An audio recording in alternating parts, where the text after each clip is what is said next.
How's everyone doing today? Welcome back to On The Ball, another week of Premier League predictions where me and Sim go head-to-head in predicting each and every scoreline.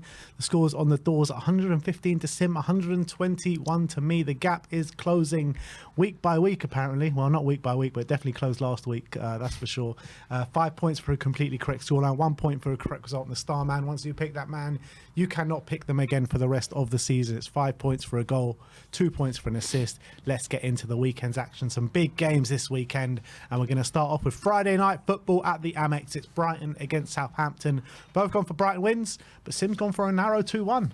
Yeah, Friday night football here. I think with Southampton, they've been quite unlucky in the last few games I've seen them play against some decent teams. You know, Liverpool scraped past them, City scraped past them.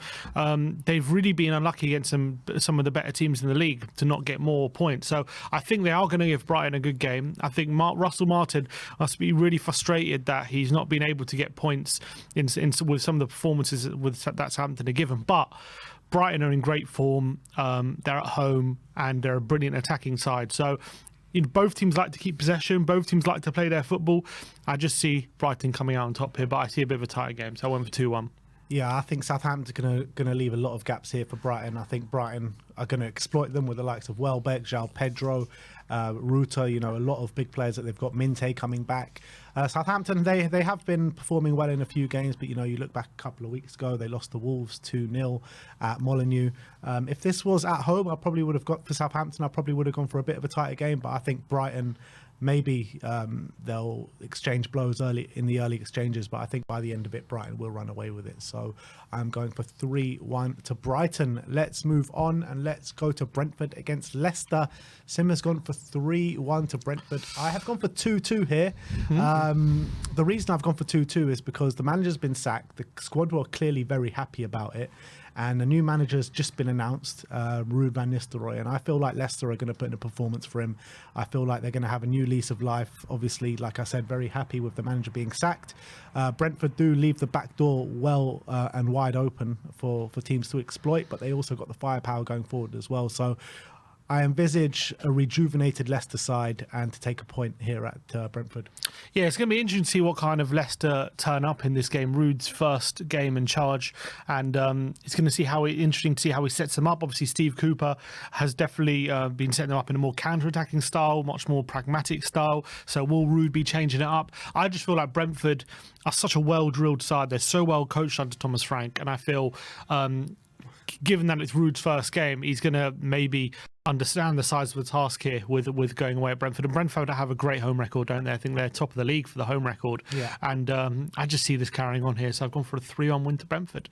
Next up is Nottingham Forest against Ipswich. Both got the exact same scoreline here in 1-1. Yeah, I guess we're both predicting the inevitable Forest drop-off, which obviously they've been flying high for a lot of the season. They are still in 7th, which if you asked them beginning of the season, you'd be 7th at this stage. I think they'd still be delighted. But Ipswich, in my book, very underrated team. Not just saying that because I'm a Spurs fan and they beat us, but I think Kieran McKenna is getting good performances out of them. I think Forest definitely are a team that prefer to sit deep and invite pressure onto them.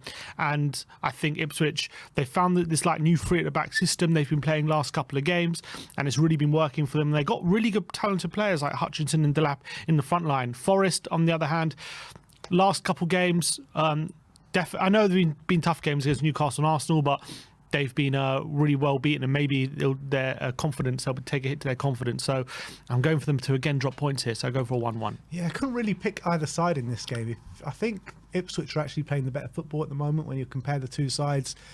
Forest obviously has had an astonishing start to the season, but like you say, has dropped off a couple in the last couple of weeks. So I think Ipswich will do most of the running here. Nottingham Forest trying to catch them out on the break, but I think this game could go literally.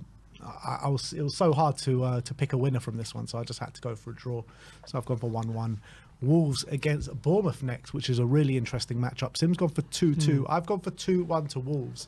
I've gone with the momentum on this one. I think Wolves definitely building ahead of steam. They're playing really well at the moment. Cunha firing on all cylinders as well.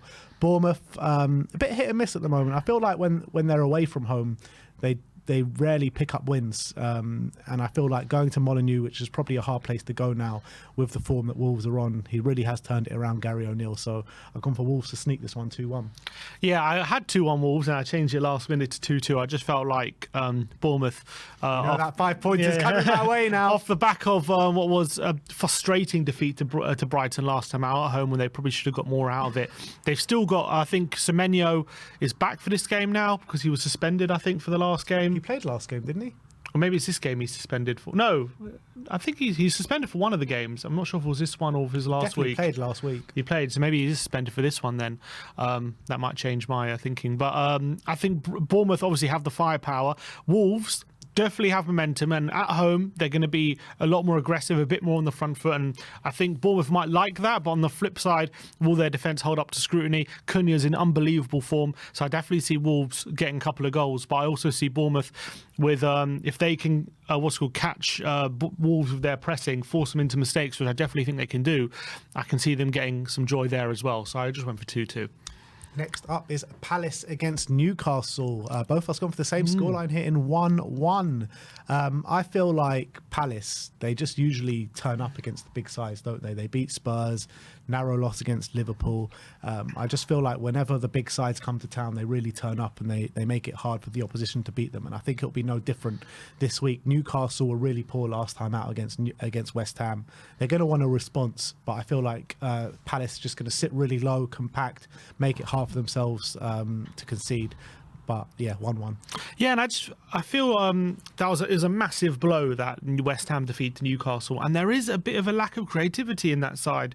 As much as they got a lot of good players, I think when you look at their team, you know, you think about who's going to pick a lock, or who's going to be a team that's going to break down a low block. There's very few players in there. They're very good physically, but I just feel with the way Palace play, back three, fast-paced strikers as well, I think Newcastle are going to struggle again. They struggled against West Ham, and Palace being at home, desperate for points as well, still down at the bottom, only one win still this season, but they want that to change. I think it's going to be a very difficult game here for Newcastle, so I went for a 1-1 draw. Next up is West Ham against Arsenal in a London derby. Sim's gone for 2-1 here. Yeah, West Ham should be buoyed with that big win against Newcastle. They have to see that as a turning point in their season, because Lopetegui has been on the brink of the sack. They've been playing really tepid, uninteresting football, and I think that was a big turning point for them. They played really well, I thought, at St James's Park, and deservedly got a win there. But Arsenal, to their credit, are also starting to turn a corner, battering Forest 3-0. Got a good performance away at Chelsea, albeit they drew, and then an unbelievable result and performance away at Sporting in midweek, winning 5-1, and that should give them the world of confidence to get back to the form we saw them at last season, where they were scoring lots of goals. Clearly Odegaard has given them the shot on the arm they need, but this is going to be a difficult game, because West Ham, as I say, should be full of confidence, and it's the kind of team where I can see them struggling to break them down, but I do think it's going to be one of those games where Arsenal get a couple of set pieces and they win the game 2-1. But I do see it being a bit of a tight game, a bit of a bitty game, but I think Arsenal will come out on top. Yeah, I mean, I didn't even take into account what West Ham have to offer in this game, because I'm looking at Arsenal in their last two performances, and they really do look back at it. They really do look on form. I feel like their last two games against Sporting and against Nottingham Forest probably their best two games of the season, and it's no surprise since Odegaard has come back, they're really starting to click again. I see this being quite a resolute and convincing victory for Arsenal, and yeah, much to our dismay. But look, it is what it is. Last year they did 6-0 at the London Stadium. I don't see it being that convincing, but I think 2-0 was fairly convincing away at a London team. So 2-0 to Arsenal. Next up is Chelsea against Aston Villa. Sim's gone for 1-1. I've gone for 2-1 to Chelsea. I feel like obviously Chelsea will have a much changed side from Europe. Aston Villa, on the other hand, will be playing a more or less a very similar team to what they played in Europe, to what they played on the weekend. And Villa don't really cope well on weekends after Europe. As well as that, they're not playing well and they're not getting results at the moment. Chelsea, I wouldn't say they're playing at the top of their game at the moment, but they're getting over the line and they're winning games fairly often. So I can see Chelsea just about getting over the line here at 2-1. Yeah, I went for a 1-1 draw. I just cast my mind back to when Villa came to the Tottenham Stadium and how they set up to frustrate. And Tottenham did overcome it, but they had to be at their very best in that second half to open up that Villa side. And I feel it's going to be very difficult for Chelsea. Chelsea are a very good footballing team, but they do have their defensive frailties. I think Villa are going to be obviously being compact, going to be resolute, going to be sit back and counter-attacking. And I feel like Unai Emery is going to come with a plan in this game. And Chelsea, they're still in a process. They're still right at the beginning of Maresca's time at the club. And I feel like in this game, they're going to struggle to overcome it. So I went for a 1-1 draw. Manchester United, Everton, we've both gone for the same scoreline here again at 1-0 to Manchester United. So you're going for Amorim to get his first 3 points. Yeah, first home game under Ruben Amorim. So big occasion at Old Trafford. Obviously, they're still getting used to that style of play that he likes to implement with the back three. We're going to get more evidence of it tonight. On their recording, they're playing Europa League tonight, so we'll see how they get on. But obviously, Everton, they're going to come here. They're going to come to Old Trafford to frustrate. We know Sean Dyche in these games always makes it tough for you, always very aggressive. But I just feel like they'll get it over the line. His first home game, by hook or by crook, will be an unconvincing win, but they'll get a win here. Now, I've gone for 1-0. Yeah, I mean, you're looking at Everton at the moment. In the last 3 games that they played in the Premier League, there's only been 1 goal scored in a 1-0 defeat. Was it to Southampton? 2-0 draw since then. Looking at Manchester United, not very convincing draw in Amorim's first game, but like you say, at home, Old Trafford with the fans behind them, and they will be up for this with a new tenure of Ruben Amorim. I can just see this being split by the odd goal, and I can't see it going in Everton's favour, so it's got to go in Man U's favour. So I think Amorim will get the 3 points. It won't be that convincing, but they'll just about do the business to get the 1-0 win. So let's move on to Tottenham Fulham. We've both gone for the same scoreline again here at 2-1 to Tottenham. You cast your mind back to when Fulham came to the Tottenham Hotspur Stadium at the early parts of last season. Spurs did go over the line by a 2-0 victory, but it was a very hard-fought victory at the time, and I envisage a very similar game happening here. Tottenham off the back of Europe, and we haven't done well off the back of Europe this season. I think we've lost or dropped points in every game after Europe so far.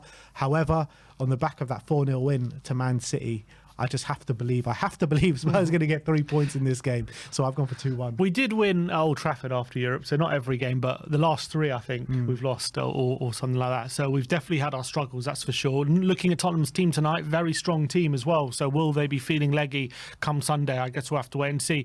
Fulham have been playing well against a lot of the bigger sides. They definitely gave Man City a tough ride at the Etihad a few weeks ago, but they did lose. I saw them give Villa a very tough ride at Craven Cottage, but they ended up losing that one.